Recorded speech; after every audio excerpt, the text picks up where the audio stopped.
Hey everyone, welcome back to the Hot Wheels Garage.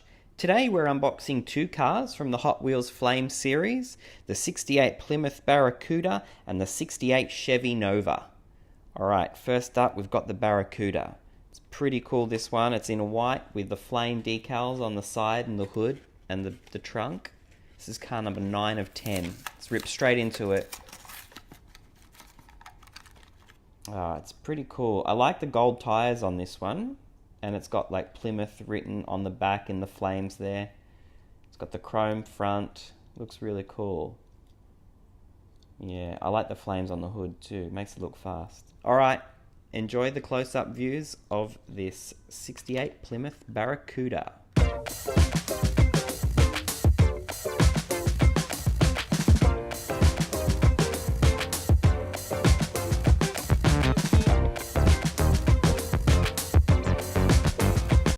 Okay, next up we've got the 68 Chevy Nova, and this one is in like a burnt orange with black flames. It's pretty cool.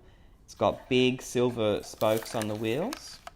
I like this car. It looks mean and tough. Yeah, it's got the little door handle decals, pretty cool, and it's got the engine, like the 350 decal on the side there. Looks pretty cool. Alright, thumbs up, don't forget to subscribe, and tell me what you guys are all thinking down in the comments below. Thanks everyone, and enjoy the detailed views of the 68 Chevy Nova.